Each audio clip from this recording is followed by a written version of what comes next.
Uma revolução nos direitos femininos. A mulher, que antes precisava pedir autorização ao marido para trabalhar fora ou viajar, ganhou o direito ao divórcio.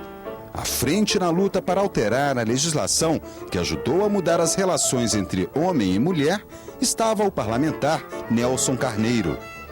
A atuação dele foi marcada pela luta de anos para aprovar projetos considerados liberais para a época. São de Nelson Carneiro o Estatuto da Mulher Casada, a lei que proibiu a discriminação por sexo na seleção de emprego, a que estabeleceu contravenção penal para o preconceito por sexo ou estado civil e a que concedeu o direito à pensão e herança às companheiras. A proposta original, que reconhecia os direitos das concubinas, havia sido apresentada 47 anos antes. Nelson Carneiro foi um paladino das causas da mulher. Antes dele, a mulher não tinha uma cidadania plena. Depois dele, com todos os projetos de lei que ele deu entrada no Congresso Nacional como deputado e como senador, a mulher mudou completamente a situação da mulher. A maior batalha só foi vencida depois de mais de 2 décadas. Desde o primeiro mandato como deputado, Nelson Carneiro já defendia o divórcio. Apesar da oposição da igreja, a proposta virou lei em 1977. Foram 26 anos de tramitação no Congresso.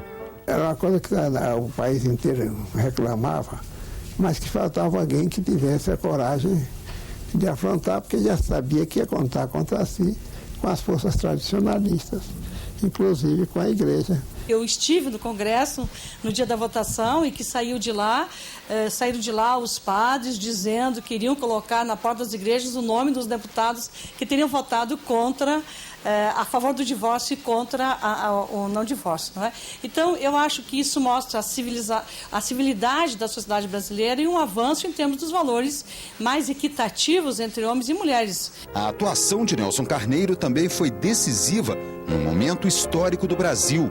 Ele apresentou na Câmara a emenda constitucional que instituiu o parlamentarismo após a renúncia de Jânio Quadros em 1961. Foi uma surpresa tão grande que durante 2 dias ninguém sabia o que fazer. E foi aí que eu tomei a iniciativa de instalar o parlamentarismo. Teve que ser o parlamentarismo adaptado às circunstâncias do momento. Porque se nós não tivéssemos o apoio dos presidencialistas para aquele movimento de salvação nacional, se não ocorresse, nós teríamos uma guerra civil sangrenta. Esse foi o momento. Assim foi possível a posse do vice João Goulart à presidência da República. O Jango ele não tinha toda aquela sustentação política necessária para governar o Brasil. Ele não construiu isso porque ele herdou uma situação de caos do Jânio Quadros. E quando o Nelson Carneiro propõe a instituição do parlamentarismo no Brasil, aí ele consegue realmente empossar o Jango. Nelson Carneiro chegou ao Senado em 1970, eleito pelo MDB da Guanabara. Liderou o partido de oposição no ano seguinte. Foi reeleito em 1978 e em 1986 como senador constituinte. Virou presidente do Senado e do Congresso no biênio 1989-1990. Procurei dar a dignidade possível, a dignidade ao cargo.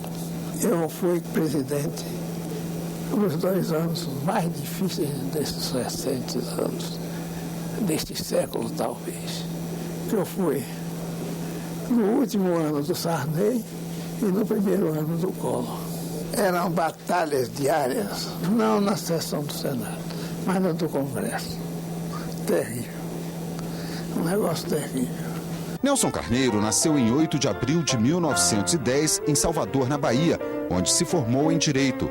Foi jornalista, advogado, professor e principalmente legislador. Ao longo dos 65 anos de atividade política, foi eleito deputado federal por 3 vezes e senador por outras 3. Somou 48 anos seguidos de mandatos parlamentares. Foi viúvo, se divorciou da segunda mulher e se casou pela 3ª vez. Morou a maior parte da vida no Rio de Janeiro e morreu aos 85 anos em 6 de fevereiro de 1996. Eu acho que ele foi um marco na história do Congresso Nacional, especificamente do Senado, em função das causas sociais que ele abraçou e da contribuição política efetiva. Eu considero que o movimento feminista no Brasil é devedor, entre outros, do senador Nelson Carneiro.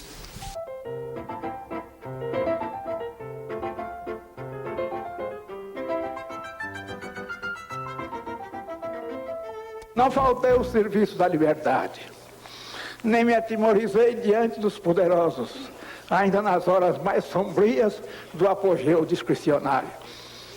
Dei aos carentes, às minorias, a todos os despossuídos, a dedicação por eles reclamada.